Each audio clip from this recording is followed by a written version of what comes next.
பீர்க்கங்காவை எடுத்து நம்ம இந்த மாதிரி எண்ணெய் ஊற்றி வதக்கிக்கலாம். பீர்க்கங்காய் சில பேர் பீர்க்கங்காய் தேனை பீர்க்கங்காவே நறுக்கி அரைக்கிறாங்க. நம்ம பீர்க்கங்காய் தோலை மட்டும் எடுத்து நம்ம எப்படி சட்னி அரைக்கிறது அப்படின்னு பார்க்கலாம்.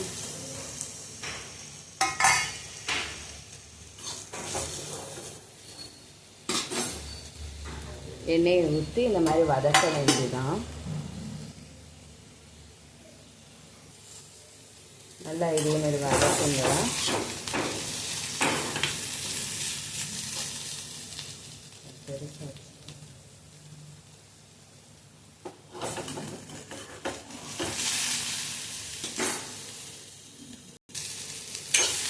வதக்கியாச்சு. இதை எடுத்து தனியாக வச்சுருவோம்.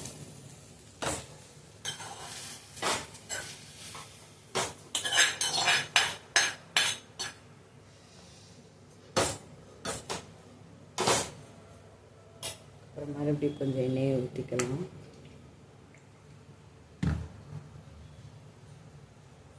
இஞ்சியும் பூண்டும் வதக்கிக்கிறோம். இஞ்சி பூண்டு பார்த்துக்கோங்க.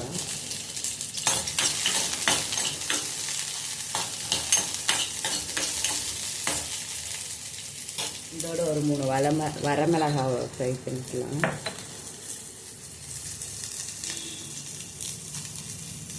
காரத்துக்கு ஏற்ற மாதிரி போட்டுக்கலாம். 3 இல்லாட்டினா 4 கூட போட்டுக்கலாம். நான் ஒரு 4 போட்டுக்கிறேன்.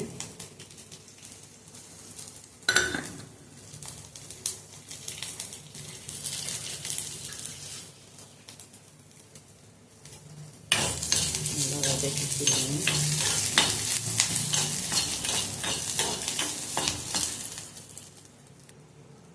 நல்லா வதங்கிடுச்சு. இதை எடுத்து வச்சுக்கிறோம்.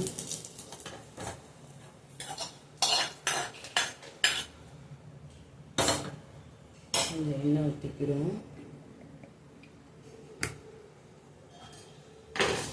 வெங்காயத்தை வதக்கிக்கலாம்.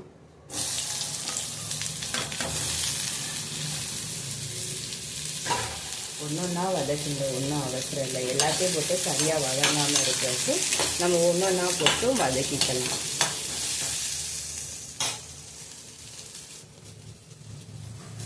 வெங்காயம் வதங்கிடுச்சு. அதையும் எடுத்து வச்சுக்கலாம்.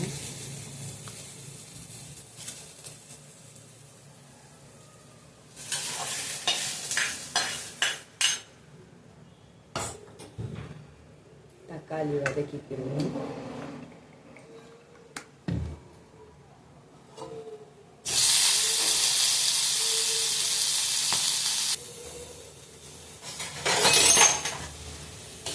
தக்காளி எடுத்து வச்சுக்கலாம்.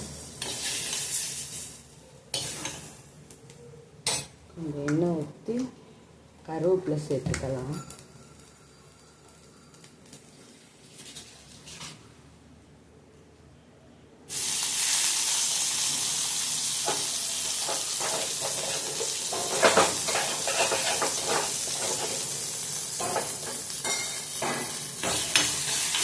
கருவேப்பிலை சேர்த்துக்காச்சு.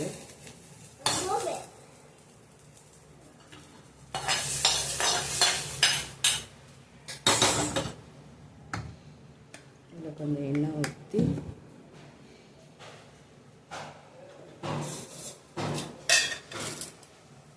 கடலைப்பருப்பு,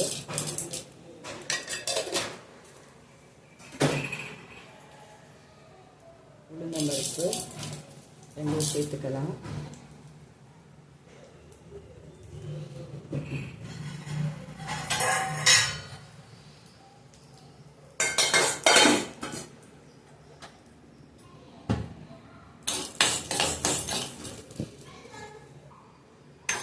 பொன்னிறமாக வறுத்தாச்சு.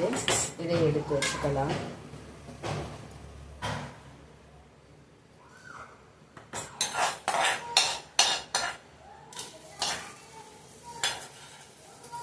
கொஞ்சமாக எண்ணெய் விட்டுக்கலாம்.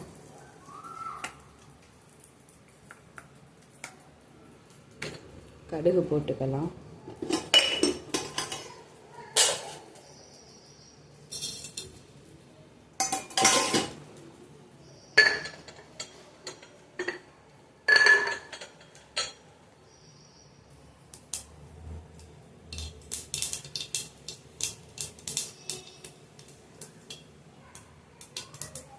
கொஞ்சோண்டு புளி எடுத்து வச்சுக்கணும். இதோட கொஞ்சம் உளுந்து சேர்த்துக்கணும். சாப்பிடும்போது மொறுமொறுப்பான சுவையாக இருக்கும். இது 5 நிமிஷம் ஆற விட்டு கிரைண்ட் பண்ணிக்கலாம்.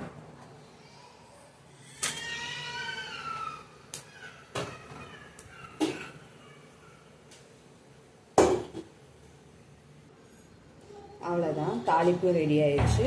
நம்ம உப்பு சேர்த்து சட்னி அரைச்சாச்சு. அவ்வளோதான், சாப்பிட்டு பார்த்து எப்படி இருக்குன்னு சொல்லுங்க.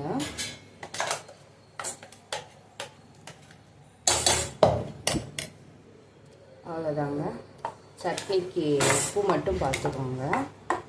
இந்த மாதிரி டிஃப்ரெண்ட்டாக அரைச்சி பிள்ளைங்களுக்கும் வீட்டில் இருக்கிறவங்களுக்கும் கொடுங்க, நல்லாயிருக்கும்.